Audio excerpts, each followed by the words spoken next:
Bon, merci à tous. Alors, Fatah Agoun et Aurélien Gomez, vous êtes les deux piliers de ce territoire d'industrie, de cette labellisation en tout cas, et je vais commencer avec vous. Fatah Agoun, on l'a dit dans la vidéo en particulier, il y a cette bonne nouvelle qui vient d'arriver de la labellisation territoire d'industrie deuxième phase, parce que c'était déjà le cas. Je voudrais savoir ce que ça représente pour le territoire et en quoi c'est une bonne nouvelle, si ce n'était pas une évidence. Si, c'est une très bonne nouvelle. C'est une très bonne nouvelle. Et si on est réunis ce soir ici, c'est pour en parler, en discuter. Et pourquoi c'est important pour nous? Parce que ça, en tout cas, reconnaît le travail qui a été fait depuis des années.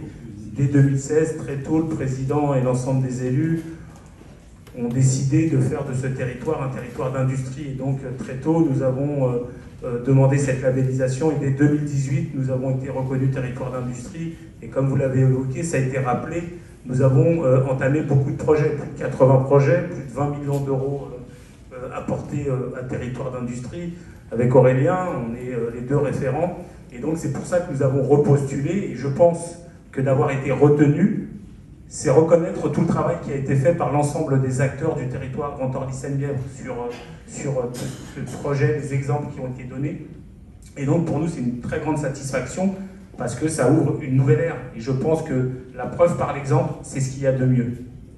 Alors, ces 5 fonciers que Michel Leprêtre a cités déjà, mais je voudrais bien que vous reveniez dessus parce que vous savez les promouvoir et nous dire voilà, il y a 15 hectares là, il y a tel potentiel. Alors, il y a peut-être des industriels dans cette salle qui cherchent un lieu, c'est le moment de les présenter. Ouais, tout d'abord, ce que je souhaitais dire, je l'ai dit l'année dernière, effectivement nous revenons au même endroit. L'année dernière, déjà, j'avais évoqué la volonté du territoire et des 24 communes, donc des 24 maires, d'inscrire dans le PLUI, le plan local d'urbanisme intercommunal, la volonté de réserver du foncier disponible pour l'ensemble des acteurs, que ce soit les industriels, les investisseurs, les opérateurs, les promoteurs, les constructeurs, l'ensemble des acteurs de l'économie, de pouvoir s'installer sur notre territoire. Et donc, dans le PLUI, nous avons fléché un certain nombre de fonciers, un certain nombre d'ambitions, que ce soit sur l'activité productive, sur l'activité industrielle. Et dans ce projet de France 2030, nous en avons retenu 5, ou en tout cas inscrit 5, et des fonciers pas petits. Je prends l'exemple des Ardoines, c'est 42 hectares qui seront dédiés à l'activité industrielle productive. On a aussi tout ce qui concerne le foncier de Villeneuve-Triage, ça a été évoqué, rappelé par le président, sur peut-être un hub multimodal où nous avons le ferroviaire, nous avons le fluvial, l'aéroportuaire qui est pas très loin, et tout le réseau autoroutier qui se trouve autour de ces fonciers. Nous avons aussi, Madame la directrice, le foncier d'ADP qui se situe autour de Paris-Vieille-Poste-Orly, et là qui est extrêmement important. Et ça a été rappelé par le président, nous avons un territoire attractif qui est desservi et qui sera desservi par un certain nombre de lignes de métro dans le cadre du Grand Paris Express. Et donc, dans ce cadre-là, il est extrêmement intéressant, en tout cas pour l'ensemble des acteurs et des industriels, de venir, en tout cas, s'installer sur le territoire Grand Orly-Seine-Bièvre. De quoi vous avez besoin pour que ça s'accélère? Vous me disiez par exemple l'ancien site Renault, bon c'est formidable, c'est 15 hectares, mais il n'est pas raccordé. Voilà. Il y a des investissements lourds à faire quand même. Donc c'est quoi? C'est plus d'aide, plus d'accompagnement? Alors j'ai Madame la sous-préfète et donc au service de l'État, mais pas seulement, en tout cas pour se donner cette ambition, ce chemin voulu par le territoire Grand Orly-Seine-Bièvre, d'avoir postulé de nouveau à territoire d'industrie, et de vous citer le site de Choisy, qui est l'ancienne usine de Renault, avec de l'économie circulaire, où très tôt le territoire s'est positionné pour pouvoir développer de l'activité industrielle. Et tout de suite, dans les études, dans la discussion avec la Chambre des commerces, nous avons en tout cas évoqué la nécessité effectivement de relier ce site par le fluvial, par la route, et donc la nécessité peut-être d'aménager des voies qui permettent très rapidement de rentrer dans ce site. Et donc ça demande un investissement conséquent que la puissance publique, genre si on ne veut pas être à la ramasse de l'Europe ou du monde, nous avons intérêt collectivement, État, région, département, territoire, commune, via le PLUI et autres, à soutenir le développement industriel, le développement économique, et donc il faut y mettre des moyens et que chacun autour de la table s'y engagent. Et comme pour les investisseurs, comme pour les entrepreneurs, la puissance publique doit être au rendez-vous. On ne peut pas dire on veut réindustrialiser si on n'y met pas les moyens. Un mot sur l'innovation et peut-être en passant par les startups. Vous me disiez aussi la petite start-up d'aujourd'hui, c'est peut-être la belle industrie de demain. Vous m'avez parlé de drones, je crois que c'est Uavia, c'est ça qui conçoit des drones vraiment qui peuvent avoir un usage industriel et être produits aussi localement. Oui, l'idée c'est de ne pas avoir en tout cas une réflexion cloisonnée, mais une réflexion globale, de partir de l'idée jusqu'au référencement industriel et à la production industrielle sur un territoire. Donc chaque année, à chaque assise économique, on dit l'industrie 2.0, 3.0, on en est au 4, l'année prochaine on sera au 5. Mais en tout cas, l'idée dans ça, c'est de se dire, celui qui a l'idée du drone et qui a la capacité à développer une idée qui permette après de l'industrialiser, d'en faire une forte valeur ajoutée en termes d'innovation, en termes de services rendus aux entreprises, aux collectivités, aux entrepreneurs, et qu'on peut en tout cas développer cette idée et la maintenir sur notre territoire et créer les conditions d'avoir une industrie qui permette de la développer, de la construire, de la fabriquer, il faut y aller, mais ça demande en tout cas encore une fois un engagement total de la puissance publique. Le territoire y est engagé, et donc comment on peut aider très tôt, et ça a été développer dans la petite vidéo, ceux qui souhaitent s'installer à travers les clusters, à travers les antennes d'entreprise, aider ces toutes petites idées qui font graines aujourd'hui et qui feront grandes plantes demain. Et donc c'est la volonté et l'ambition qu'on donne sur le territoire. Et puis un mot sur l'emploi, vous me disiez, en fait, on a les lieux, et puis on a besoin de donner des emplois à notre population qui en a tant perdu. Est-ce que cette tension-là, elle est d'autant plus finalement stimulante, ou est-ce qu'elle vous pousse encore mieux vers l'action? En tout cas, ce qui me concerne en tant que vice-président du territoire, mais là je ne vais pas anticiper les propos de la vice-présidente en charge de l'emploi, je pense qu'elle y reviendra peut-être après, mais l'idée quand même, c'est que tout projet économique, tout projet industriel a une vocation première, c'est de servir l'emploi de notre territoire. Ça a été rappelé par la directrice de l'aéroport d'Orly. À un moment donné, il y a un gisement, il y a une possibilité, il y a des talents dans nos quartiers populaires, dans le quartier politique de la ville, dans nos territoires, dans nos tissus pavillonnaires, et en tout cas l'industrie, l'entrepreneuriat, l'idée que nous avons doit servir en tout cas à l'emploi, rapprocher le domicile travail. Le président tout à l'heure parlait d'un développement économique vertueux. Je pense que ça commence par là, faciliter les déplacements domicile-travail, de les réduire au plus petit dénominateur commun pour permettre en tout cas d'apporter des réponses à ceux qui sont présents. Ça a été rappelé dans les ateliers, ça a été rappelé dans les formations, ça a été rappelé dans les missions locales. Il y a du talent, il faut créer les conditions, en tout cas que le fléchage se fasse en direction de nos publics, dans nos territoires, dans nos villes, dans nos quartiers, et en tout cas à chaque fois qu'il y a un projet qui démarre, qui se prononce, où l'idée vient, il faut qu'on ait à chaque fois ce fil rouge qui dise l'emploi, l'emploi, l'emploi dès la conception, l'emploi local.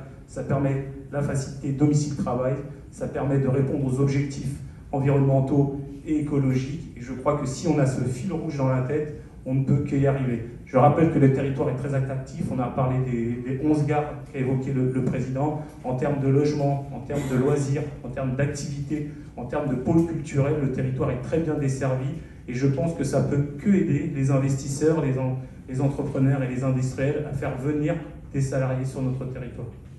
Merci, et avec énergie, et j'ai oublié de vous présenter, en fait je suis partie bien en tête. Vous êtes bien sûr le maire adjoint de Gentilly, Sharfat Agoun, et conseiller délégué aux activités productives et à l'immobilier d'entreprise pour Grand Orly-Seine-Bièvre, mais je pense que vous l'avez dit ou on l'aura compris au fil de votre présentation, et donc merci.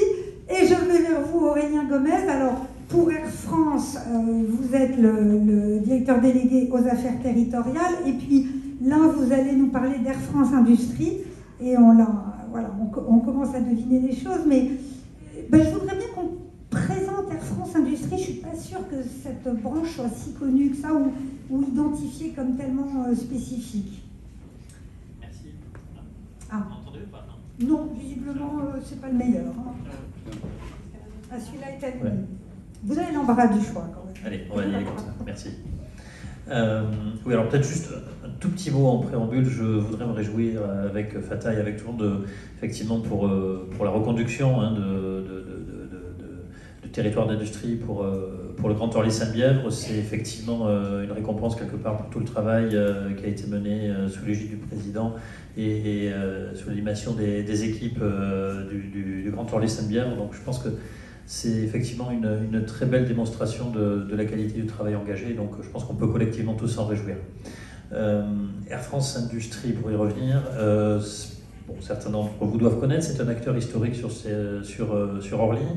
C'est un acteur qui fait de la maintenance aéronautique, c'est-à-dire qu'il entretient les avions, les équipements des avions, les réacteurs des avions depuis l'après-guerre. Et pas seulement ceux d'Air France. Et pas seulement ceux d'Air France, effectivement. On est numéro 2 mondial dans la maintenance aéronautique, qui est un grand business. Et on fait à peu près 50% de notre chiffre d'affaires dans l'entretien des moteurs et des équipements avec des compagnies clientes. Donc ils nous envoient leurs moteurs de rechange, leurs équipements depuis le Canada, les États-Unis, l'Asie du Sud-Est, etc. Et donc tout ça est entretenu dans nos ateliers d'Orly Nord et de Villeneuve-le-Roi notamment. Voilà.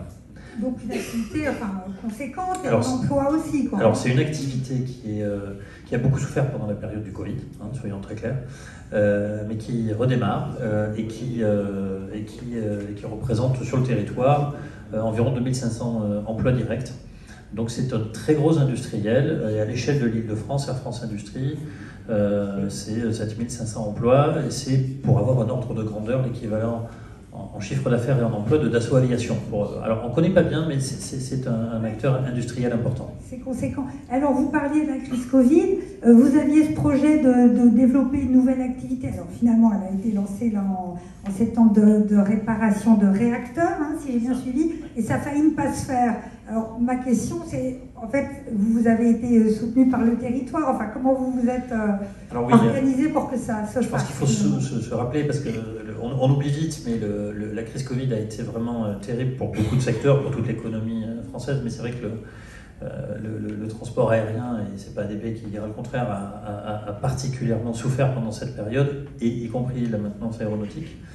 Et au moment où la crise survient, Air France Industrie étudiait un projet d'investissement pour construire une extension de l'atelier de maintenance des réacteurs pour accueillir les réacteurs de nouvelle génération qui équipent les flottes les plus modernes, qui permettent de réduire les émissions de CO2 et qui permettaient aussi de gagner en compétitivité en réduisant le temps de traitement. C'est un peu le critère important dans ces métiers-là. Plus on est capable de réduire le temps d'intervention sur nos réacteurs, plus on est compétitif face à nos concurrents qui sont très nombreux dans le monde entier. Toujours un souci de compétitivité dans tous vos projets. Hein, je pense que c'est consubstantiel du développement de l'industrie et donc de l'emploi. Et donc on se pose cette question pour investir. Le projet est validé et puis la crise Covid survient. Air France perd des milliards d'euros, hein, pas des millions, des milliards d'euros. Donc évidemment, quand on arrive au moment du comité d'investissement, la question se pose. Voilà. Et c'est vrai que dans le cadre de territoire d'industrie, collectivement, on a trouvé, je pense, un soutien qui a été absolument déterminant dans ce projet. Et on a pu bénéficier en chassant en meute, hein, en étant tous ensemble pour défendre ce projet. On a pu convaincre la région, on a pu convaincre l'État de soutenir ce projet et donc de nous aider à investir. Et finalement, avec 1,8 million d'euros de soutien, quand on est revenu devant le comité d'investissement, ça nous a permis de convaincre, de raccourcir le délai pour le retour sur investissement. Et le projet a été lancé, et fort heureusement, parce que c'est vraiment un projet qui a redonné de l'avenir à ce site. Et qui lui a permis de redevenir compétitif et en se positionnant sur les moteurs de nouvelle génération. Et on a eu le plaisir d'inaugurer ce site le 13 septembre dernier, je crois que c'était, tous ensemble. Single Roof. Voilà, donc c'est qu'on a réuni sous un toit unique plusieurs activités. Et voilà, et maintenant on est capable de traiter les moteurs de l'A220, donc des moteurs LIP de Safran qui permettent de réduire la consommation de carburant, qui permettent de réduire les émissions sonores, on en a parlé tout à l'heure, c'est un sujet important. et les moteurs de nouvelle génération, en général de nouveaux avions qui équipent les flottes actuelles et futures. Et ça nous met en lien avec nos sujets de compétences il y a l'innovation dont on parlera juste après. On a parlé de single roof. Je voudrais justement savoir, puisque qui dit activité innovante dit probablement nouvelles compétences, comment vous gérez cette tension qu'on connaît tous, directement ou indirectement, sur les métiers industriels, quoi. Comment, même si vous êtes évidemment une entreprise attractive, hein, mais il semblerait que les compétences ne soient pas si faciles à trouver. Alors oui, on est certes une entreprise attractive, mais il y a beaucoup d'entreprises attractives sur le territoire et un peu au-delà.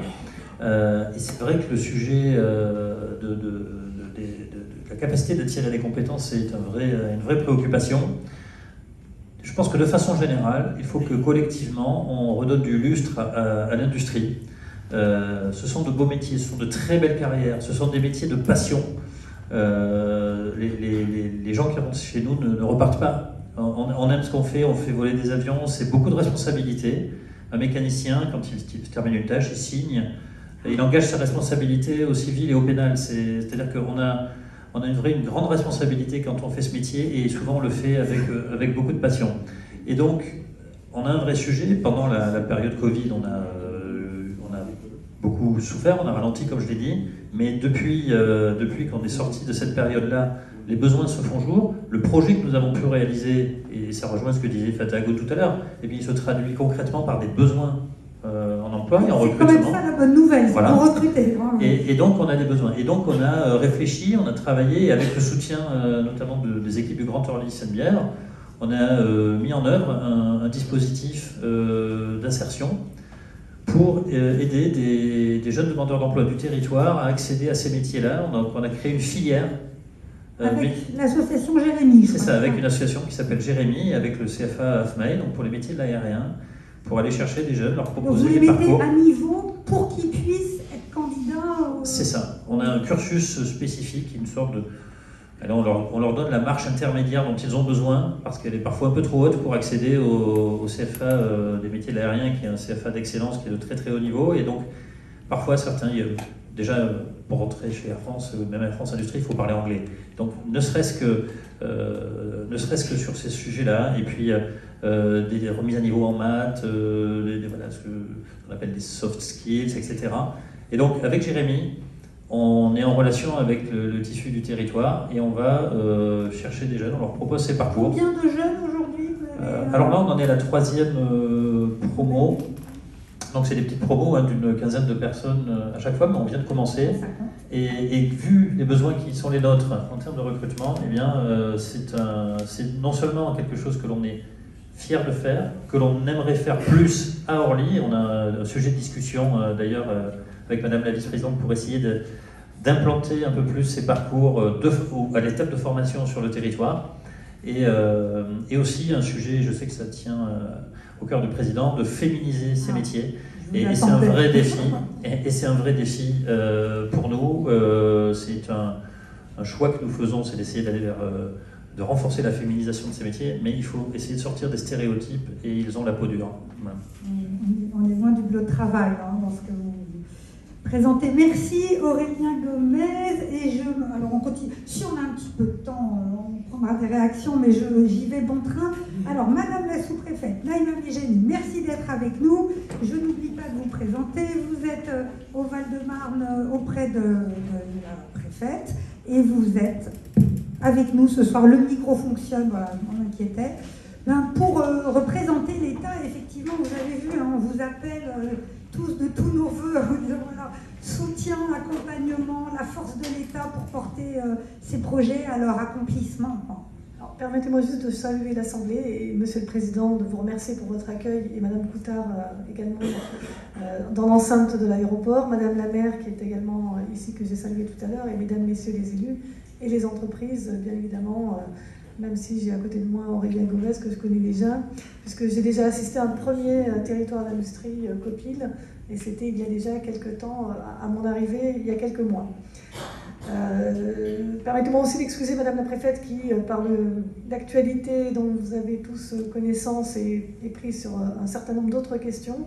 Et comme je suis aussi en charge du développement économique sur le département du Val-de-Marne, c'est avec grand plaisir que je suis là ce soir. Et quand M. Giraud me l'a proposé, j'ai répondu oui tout de suite.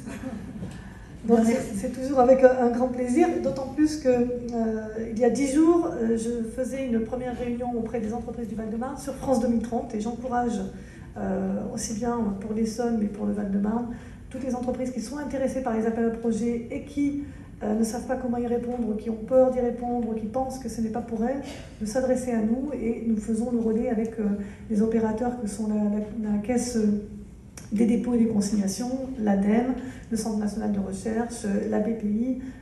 Donc n'hésitez pas, c'est peut-être aussi pour vous. En tout cas, il y a des très petites entreprises, des moyennes entreprises et des grands groupes qui ont bénéficié et qui bénéficieront aussi des financements. Il faut tenter l'expérience pour en avoir le cœur net. Il ne faut pas rester dans son coin. Et je compte aussi, puisque j'ai un représentant de la CCI de l'Essonne ce soir, de dire que les chambres de commerce et d'industrie nous accompagnent bien évidemment dans le plan France 2030, comme c'était déjà le cas dans France Relance. Donc voilà, c'était pour l'introduction, ma petite publicité du soir. À oser quand même. Voilà. On parle d'audace. J'invite à oser. Pourquoi? Parce que pour 2 raisons. La première, c'est qu'il y a un réel accompagnement, et on le fait aussi bien avec les territoires qui pourront témoigner aussi, mais les entreprises, parce que c'est 54 milliards d'euros au niveau national, dans le plan France 2030, ce qui n'est pas rien. Que moi, j'ai quand même un peu l'esprit de compétition et que j'aimerais que le Val-de-Marne gagne quand même pas mal de millions d'euros, ce serait bien dans les entreprises, parce qu'on se bat aussi pour nos territoires, même si on est sous-préfet, représentant de la République, on travaille aussi pour le territoire en collaboration avec les acteurs du territoire. Donc moi, je regarde aussi ce que font la Seine-Saint-Denis. C'est une petite pointe de stimulation. Mais il le faut, puisque nous défendons les projets. Moi, je défends les projets auprès du préfet de région quand il s'agit de les arbitrer. Je défends les projets des entreprises. On me demande mon avis. Donc, les entreprises du Val-de-Marne, je suis prête à venir les rencontrer, les visiter, faire venir aussi les intervenants de la CCI, de l'ADEME, de la BPI, etc. pour connaître, parce qu'il n'y a que comme ça, en connaissant le terrain, qu'on va pouvoir défendre le dossier. Parce que les dossiers sont tous bons. Et il faut connaître les équipes, les lignes de production, les investissements futurs. Et ce n'est qu'en allant sur le terrain qu'on le sait le mieux. Et donc, permettez-moi d'être un peu compétitrice et de vouloir défendre, en tout cas pour l'enveloppe nationale, la partie val-de-marnaise que je représente aujourd'hui. Parce que ce sont, et monsieur Alboun l'a dit tout à l'heure, monsieur le conseiller territorial, ce sont aussi des emplois que nous défendons. Le Val-de-Marne a une tradition industrielle importante. Et l'objectif aussi de France 2030, il faut le dire, c'est de réindustrialiser nos territoires, de faire en sorte que les industries qui ont un peu disparu, qui se sont transformées souvent en locaux de bureaux ou en logements, ou peut-être même en friches tout simplement, et je rappelle qu'il y a le fonds friche aussi pour les collectivités. Je crois que vous avez l'arborescence de tous les fonds, oui. là, visiblement. Il faut aller poser la question. Il faut, puisque c'est à la fois, et M. Agoun vous l'avez dit, la recherche du foncier, et BPI engage aussi un certain nombre d'investissements pour l'aménagement du foncier. On essaye de faire des choses aussi un peu plus clés en main qu'avant avec les territoires d'industrie. Et la labellisation de ce territoire d'industrie montre à quel point les territoires d'industrie sont maintenant incontournables. Il y a une nouvelle carte qui est en train d'être faite des territoires d'industrie au niveau national. Et chacun se dispute un petit peu les financements. Donc, je suis de rappeler qu'il y a quand même que ce sont des enjeux territoriaux importants, attendus à la fois par les élus, mais pas que l'État aussi a intérêt à développer ces territoires d'industrie, a intérêt à créer de l'emploi localement. Autour de l'emploi, quand on dit un emploi industriel créé, c'est 1,5 emplois indirects créés, et c'est 3 emplois créés pour la commune dans laquelle l'industrie s'installe. Donc, et ça fait vivre un certain nombre de familles, et ça fait créer des transports et des liaisons entre les différentes communes des mêmes territoires. C'est vertueux. Mais je crois que vous aviez des questions et je suis en train peut-être de les balayer. Non, écoutez, je crois que spontanément vous y répondez. Donc, ce que je voulais vous entendre dire, effectivement, c'était de cibler en quoi cette labellisation, elle est une source d'opportunité. C'est-à-dire qu'on a compris que les besoins et tous les ingrédients sont là, mais on comprend bien que là, ça donne un coup de projecteur, d'accélération. Alors, peut-être que vous avez un regard sur ça. C'est à la fois un coup de projecteur et la labellisation, c'est aussi un réengagement de l'État qui dit on va vous aider à trouver un chef de projet, en tout cas à le financer, un chef de projet pour vous accompagner sur les projets futurs. Qui dit aussi un projecteur vis-à-vis des opérateurs de l'État, que j'ai cité tout à l'heure, qui sont au plus près aussi des territoires. Et s'il y a des questions, je le répète, c'est aussi mon rôle de les prendre et d'essayer d'y répondre au mieux, à la fois pour les collectivités, qui sont déjà très en lien, puisque ici même, Corinne Simon est la sous-préfète d'arrondissement avec laquelle aussi vous travaillez, et ces opérateurs de l'État n'ont qu'une attente, c'est-à-dire d'aider au maximum. Et leur lien... Vous trouvez que les entreprises viennent, dans certains cas, pas assez vous solliciter? Je vais avoir un discours très, très transparent. Si j'ai organisé il y a 10 jours dans le Val-de-Marne et que j'ai invité un certain nombre d'entreprises industrielles à venir discuter autour de France 2030, c'est que j'ai pu constater que beaucoup ne connaissaient pas France 2030, ou en avaient entendu parler mais ne savent pas comment... Qui pouvait dire dans la jungle les appels à projets, quel était l'appel à projet qui convient le mieux? Voilà, c'est ce que me disaient les entreprises. C'est très bien, vous en avez 163, 18 leviers, 5 objectifs principaux, des thématiques, c'est une jungle. Et c'est vrai, on l'admet. Et donc j'ai fait venir l'ADEME, j'ai fait venir la BPI, la Caisse des dépôts, pour venir montrer vraiment de façon opérationnelle. Alors on va réitérer l'expérience pour ceux qui n'avaient pas été invités et qui vont l'être, si ça vous intéresse. Je fais un petit peu de pub ce soir.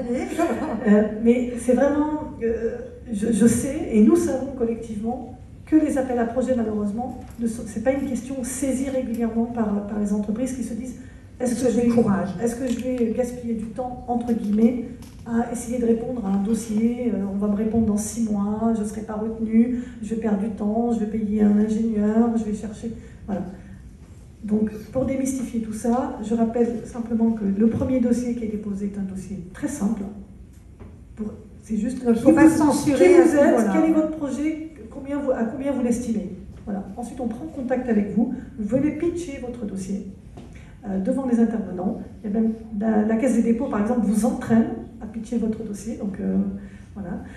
Puisqu'elle l'a dit, elle entraîne les entreprises qui le souhaiteraient pour aller plus loin, pour être sûr d'avoir toutes ces chances. Et ensuite, la réponse est faite en moins de 6 mois. Donc, ce qui est par rapport à ce qu'on a connu dans le passé. Alors, il faut oublier le France Relance, parce que France Relance, c'était beaucoup plus rapide, parce qu'il fallait maintenir l'économie malgré le Covid et garder un filet de sécurité. Donc, on était plutôt venus avec un chéquier. Voilà, je le dis. Alors que maintenant, France 2030, c'est vraiment un concours. Ce sont des innovations qui sont d'abord, gratifiées, qui sont accompagnées. Il faut que ce ne soit pas forcément des innovations de rupture, mais des vraies innovations qui permettent de créer de nouvelles lignes de production, de réindustrialiser notre pays. L'échec n'est pas interdit, c'est-à-dire qu'on a le droit d'échouer malgré les financements que l'on obtient. Donc il y a un accompagnement de la Caisse des dépôts, de la important. Souvent, on a cette culture et cette peur de si j'investis trop, après l'État va me demander des comptes, je ne vais pas y arriver, est-ce que ça vaut le coup de devoir. Parce que l'entreprise va devoir rembourser ma subvention. Voilà, exactement. On a le droit à l'échec. Alors, je ne dis pas un échec total, mais quand même à échouer un petit peu quand même. Et on est rattrapé, on est repêché. Il y a des entreprises qui sont venues témoigner de ça, donc j'espère réitérer l'expérience. Mon but, c'est vraiment de faire en sorte que les entreprises répondent aux appels à projets et surtout les gagnent. Donc, on est je réinsiste là-dessus. Et territoire d'industrie, notamment ici, Grand Orly-Seine-Bièvre, permet justement d'être un média aussi pour les entreprises, de se faire connaître, de connaître leurs projets. Alors je sais que, Monsieur le Président, vous connaissez par cœur votre tissu économique. L'État, pas forcément. Et nous, on compte aussi sur les territoires, que ce soit, alors je vais dire les numéros, PT11, PT12, PT10, mais on compte aussi sur vous êtes nos relais territoriaux, vous êtes au plus proche. Et je sais, M. Giroud le sait, nous rencontrons, nous espérons le faire encore régulièrement, pour savoir quelles sont les difficultés des entreprises, du bassin d'emploi, et pour essayer d'apporter un accompagnement. On ne dit pas on sait très bien que cet accompagnement est fait toujours au plus près par les acteurs les plus proches, mais si on peut, nous, État, aussi débloquer, moi en tant que sous-préfète, c'est mon objectif, débloquer des situations, apporter un accompagnement, mettre en relation des entreprises et Pôle emploi sur des sujets très précis. On parlait tout à l'heure des métiers en tension. On a un certain nombre de métiers en tension dans les services, service à la personne, pour ne rien me cacher, la sécurité pour les JO, etc., mais aussi les métiers industriels, la maintenance, les soudeurs, la sidérurgie, cherchent énormément des techniciens, et on ne trouve plus de techniciens. On a du mal aussi à trouver des ingénieurs, des emplois qualifiés, des emplois très bien payés, et pourtant on a du mal à en trouver. Donc toutes ces thématiques-là ce sont des pièces du même puzzle. Et France 2030 vous y accompagne, je le redis. Et j'espère que le territoire d'industrie, en tout cas, c'est comme ça que nous le concevons, est un vrai relais pour l'État, pour connaître aussi de façon plus précise le territoire. Et je rappelle, parce que les entreprises me l'ont dit, alors je ne sais pas si c'est vrai, moi je suis dans la territoriale depuis 3 ans et demi maintenant, que l'État n'a jamais été aussi présent auprès des entreprises. Et que ce soit l'État au travers des opérateurs. Et on m'a dit, heureusement que le Covid est passé par là. Je ne sais pas comment je devrais le dire. Monsieur le Président acquiesce, mais c'est vrai que le Covid a été quand même une période de rupture où les entreprises, l'État s'est rapproché énormément. Il y a eu des sous-préfets à la relance qui ont été nommés à cette époque-là. Je dis cette époque-là alors que ça fait que 3 ans. Mais l'État... Donc on garde cette impulsion-là et on garde cette impulsion-là, c'est l'objectif. Et en tout cas, moi je suis ravie d'avoir été invitée ce soir pour le répéter, pour le marteler. Et avec énergie et passion. Bien, mais je le dis parce que je pense vraiment que l'État a pleinement son rôle à jouer. Le président de la République l'a rappelé. S'il a pris la parole et que Madame Elisabeth Borne, Madame la Première ministre, a relancé les territoires d'industrie en créant la nouvelle labellisation, le 2e programme, et je vois que vous êtes impatiente, mais je vais terminer là-dessus. Écoute, je bois vos paroles. Si au plus haut niveau de l'État, on s'en est saisi, si Monsieur le ministre était prévu ce soir pour venir et que malheureusement il est retenu, si Madame la préfète est venue aujourd'hui, c'est vraiment que ce lien entreprise-État est à fortifier, et c'est ce sur quoi nous comptons. En tout cas, vous pouvez compter sur nous et sur l'équipe auprès de Madame Thibault et sur moi-même. Merci, voilà. Et d'avoir partagé votre approche aussi au-delà du contenu. Merci Léonie. Et puisqu'on était dans les compétences, je cherche des transitions, mais elles sont là très naturellement. Je me tourne vers vous, Sophie Gaufreto-Hull. Alors, on parle des CMQ. Connaissez-vous les campus des métiers et des qualifications? Bien sûr que oui. Et vous êtes la directrice opérationnelle de celui dédié au métier de l'industrie de demain. Île-de-France. On dit même, voilà, pour le territoire. Alors, industrie du futur Île-de-France, mais le sous-titre, c'est l'industrie du futur, c'est maintenant. Oui, c'est ça. Il m'avait bien semblé que le futur, c'était maintenant. C'est très philosophique même. Alors, je sais que vous êtes passionnés, vous aussi, et qu'on pourrait vraiment en parler pendant des heures, parce qu'en plus, il y a des anecdotes, enfin, des vécus d'étudiants, de personnes. Donc, il y a beaucoup de choses à dire. Et ce qu'il faut qu'on comprenne, c'est cette façon particulière que vous avez travaillé et de faire du sur-mesure. Et c'est ça que je voudrais que vous nous racontiez. Comment vous créez des formations pour rendre service et sur des temps différents? Du coup, je vais dire 2-3 mots quand même sur la notion de campus des métiers et des qualifications, synergie d'acteurs du secteur économique, entreprise, de la formation, du CAP au doctorat, des laboratoires de recherche, avec les territoires. C'est obligatoirement un secteur stratégique sur une région, avec minimum les académies en partenaire, et puis l'enseignement supérieur, la recherche. C'est 4 ministères. Donc l'industrie du futur, Île-de-France, ça fait beaucoup de territoires, la région, mais effectivement les agglos, ça fait beaucoup de formations, du CAP au doctorat, mais on va même avant, en collège, on en reparlera, les laboratoires de recherche. Et on travaille sur plein d'axes, tous ensemble, c'est la thématique du soir, hein, ceci dit, tous ensemble. C'est collaborer, là, ouais. Non mais c'est très important, il n'y a que comme ça qu'on est efficace, sur les problématiques de découverte, attractivité, de formation, d'innovation, qu'elle soit pédagogique ou industrielle, et de recherche. Alors, recherche, accélération des transferts technologiques, start-up, ça a été évoqué. Si on ne veut pas qu'elle parte des territoires, et on a plein de belles start-up sur nos territoires franciliens et dans chaque agglomération, il faut les accompagner, il faut les rendre visibles, et pour peu qu'elles ne soient pas soft et qu'elles soient hard, eh bien, il faut les accompagner financièrement et avec des fonciers et avec etc. Innovation pédagogique, on en reparlera. Innovation industrielle, parce qu'il y a quelque chose, on parle beaucoup de réindustrialisation. C'est parfait, sauf qu'on sait à peu près pourquoi l'industrie est partie aussi. Alors oui, merci le Covid, moi je le dis régulièrement, industrie n'est plus un gros mot en France. Sauf qu'en termes d'attractivité, des filières, des formations, de l'industrie, des sciences, des techniques, de la voie professionnelle, on cherche des soudeurs, on cherche de la maintenance, qu'elle soit aéronautique, industrielle. On cherche de industrie bashing l'autre jour. Oui. Donc, à revaloriser l'image. On a quand même toute une population, les jeunes, leurs enseignants, leurs parents, qui ne comprennent pas pourquoi d'un seul coup on se met à parler d'industrie. Ceci dit, concrètement, c'est pour ça que les filières sont vides.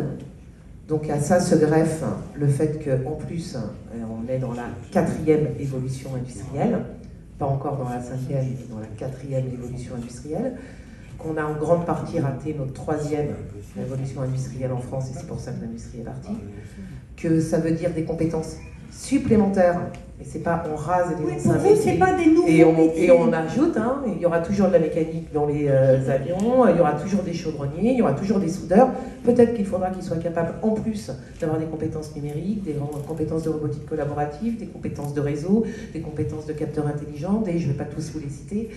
Peut-être qu'il faudra un petit peu plus de data scientists, peut-être que. Mais donc, voilà.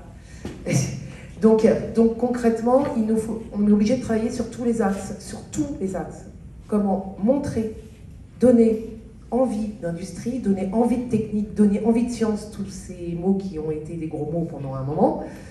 Comment leur donner rapidement envie, comment donner les bonnes compétences, parce que là aussi, les compétences, elles évoluent, elles s'ajoutent, en fait, il y en a des nouvelles, donc comment on forme les enseignants, ça fait partie des missions des campus des métiers et des qualifications aussi, on forme les enseignants, comment on peut avoir les bonnes formations sur les bons territoires, parce que dans des territoires, les jeunes, surtout en région Île-de-France, ils ne vont pas traverser la région Île-de-France pour venir.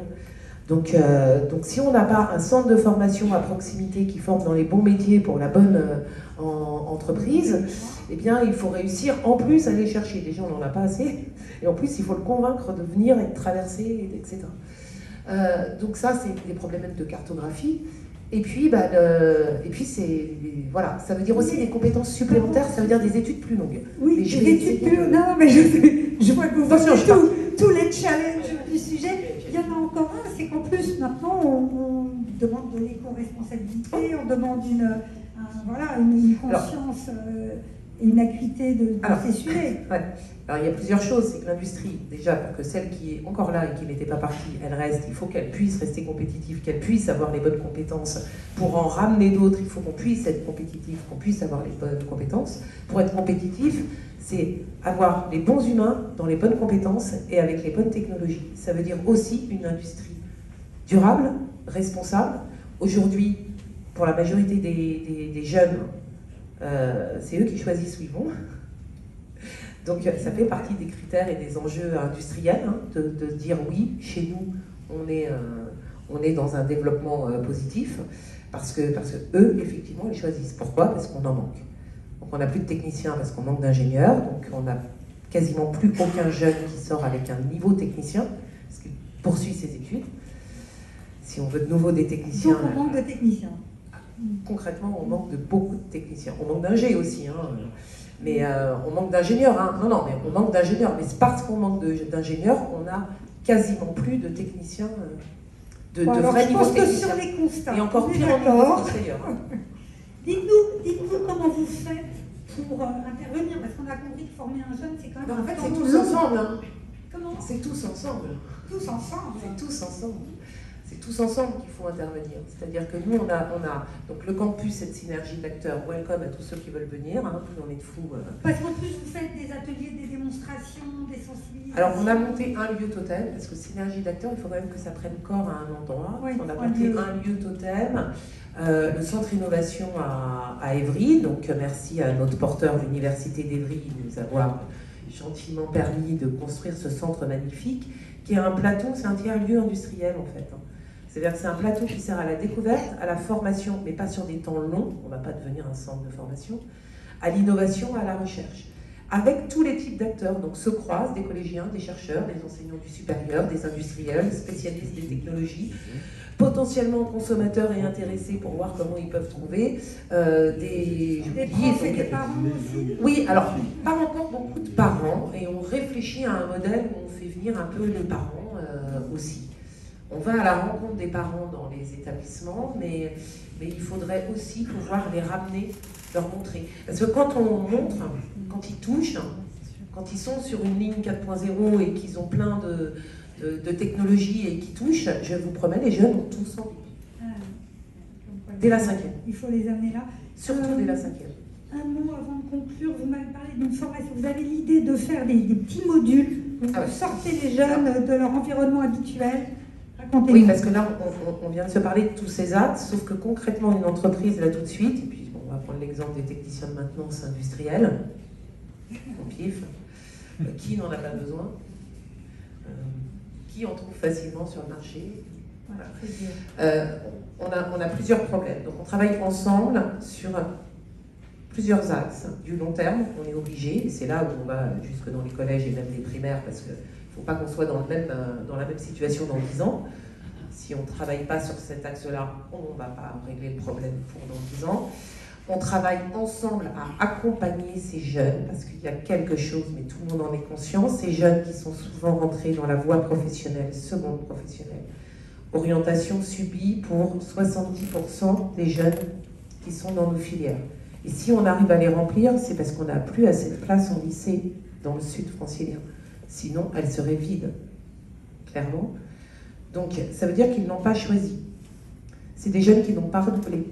Ils ont 14 ans, ils se retrouvent dans un métier qu'ils ne connaissent pas. Ils n'ont pas de code, ils n'ont pas les bons soft skills. On n'a absolument pas envie de les voir débarquer en stage chez nous, parce que franchement, ils ne savent même pas dire bonjour et arriver à l'heure. Sauf que, on fait quoi?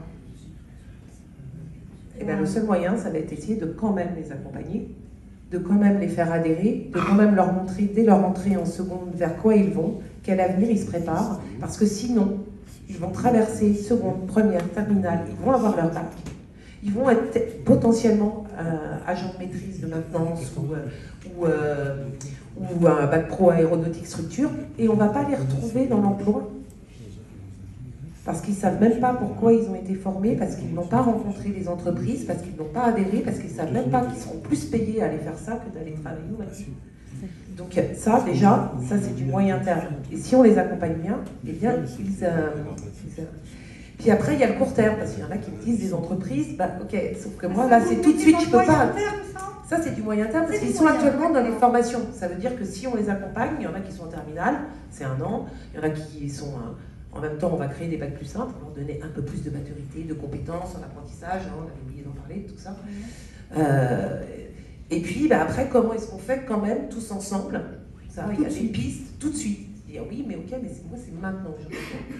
Il y a quand même des jeunes, certains, ou des moins jeunes, qui ont un minimum des compétences, qui ne savent pas à quoi ils ont adhéré, mais qui ne sont pas insérables. Pour la raison des, j'ai pas envie de dire soft skills, hein. Parce que c'est tellement basique. Oui, mais quand on dit compétences soft, qui sont censées être associées à un métier, c'est maîtriser l'anglais, la consigne sur un bac pro aéro. Là, on n'en est pas là. Pourquoi est-ce qu'on ne les veut pas dans les entreprises? Il y a plein d'entreprises qui nous disent moi, à partir du moment où il sait se comporter, s'il n'est pas compétent, je le formerai. Je ne sais pas s'il y en a là qui sont d'accord avec ça. Et donc aujourd'hui, c'est effectivement, c'est le comportemental. C'est le comportemental. Donc le seul moyen, c'est de se dire, on a quand même des jeunes qui sont dans la rue, qui ont une partie des compétences, mais qui n'ont pas ce comportement.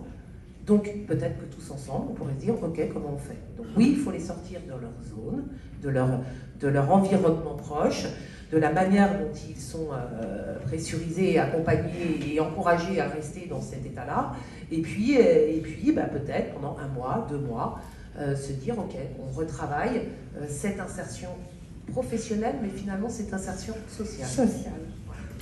Ce sera notre joli mot de transition. J'ai plein de mots. Oui, c'est ça. Je ne vous relance pas avec une autre question, Sophie, mais merci pour votre patience. Et c'est Patrick Racodoson qui se saisit du micro. Vous avez sagement attendu. Je vous félicite. Permettez-moi de me lever. Un peu contraint. Hein. Alors, vous êtes le président de la Chambre de commerce et d'industrie de l'Essonne. Et on est content de vous avoir avec nous. Et je vous demande en préambule de nous rappeler les missions de la Chambre de commerce.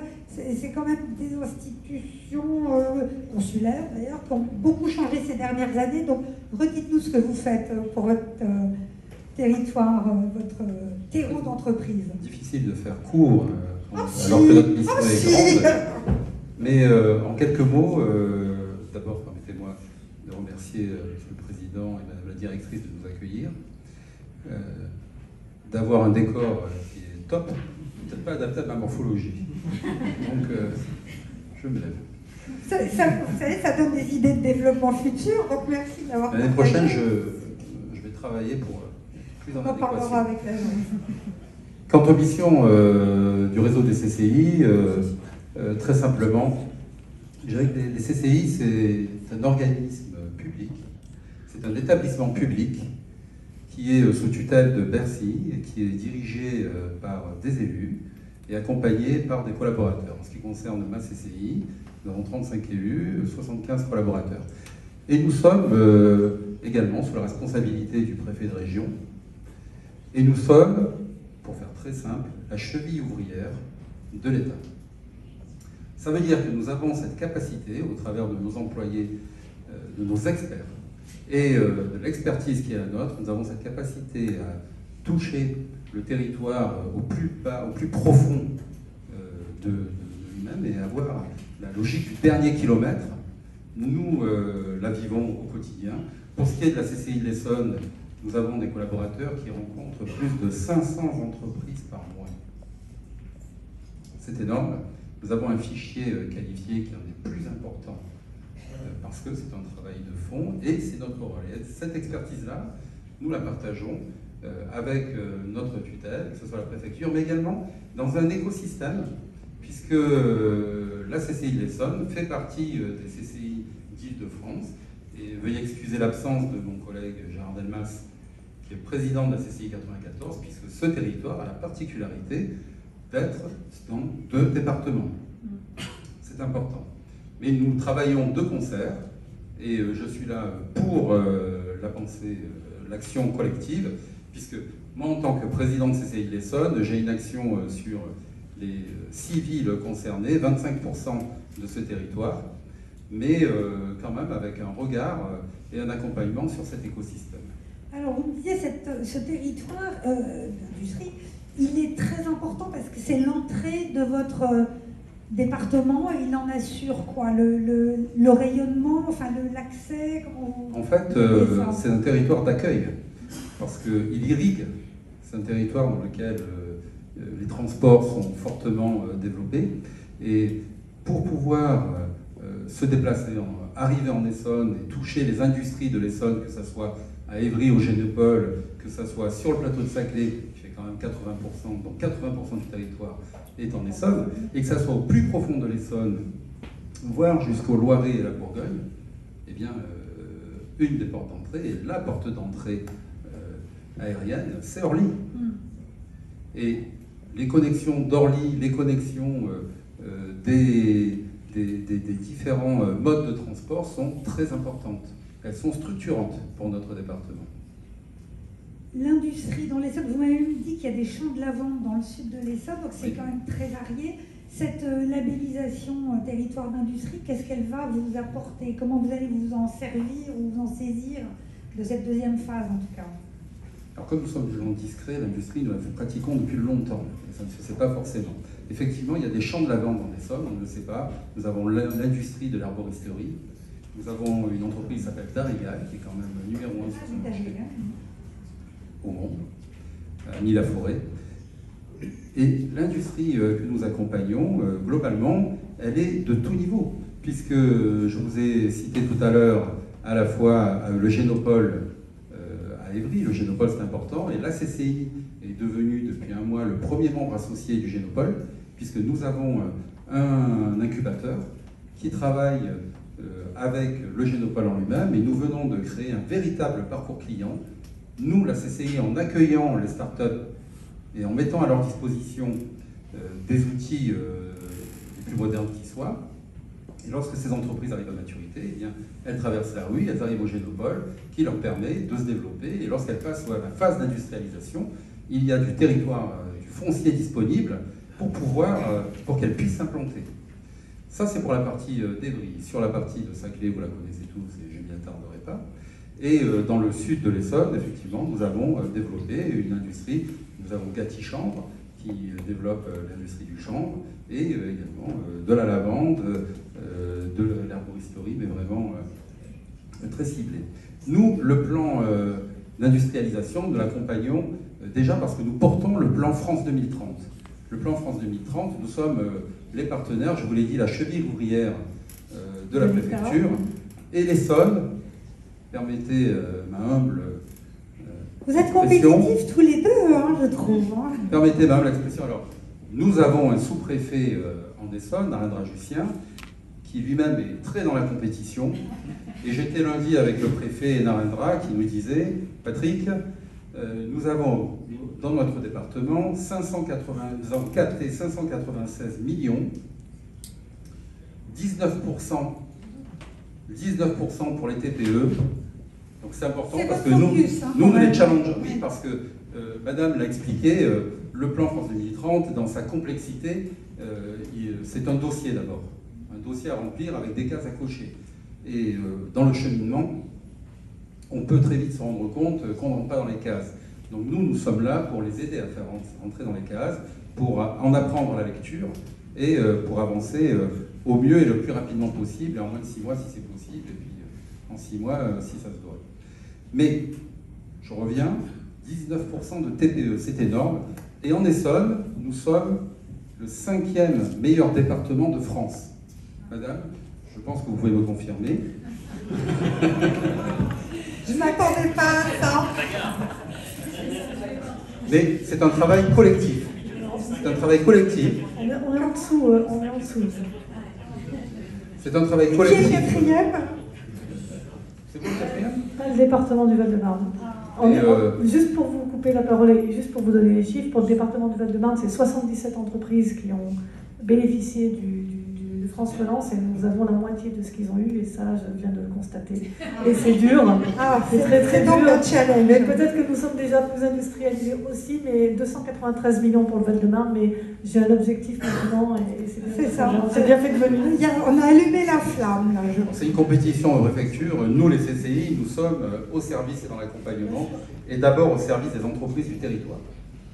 Ce sera notre mot de la fin. Et rappelez-moi de toujours vous inviter en binôme parce que c'est extraordinaire. Merci pour cette première séquence. On a plus tout de suite de l'heure dans le temps. Non, on avait commencé en retard. Par contre, vous étiez passionnant. Merci. Vous êtes avec nous pour boire un verre tout à l'heure, j'espère. Et vous savez que vous pouvez rencontrer vos élus et responsables. Et je sais que ces temps d'échange après sont très appréciés.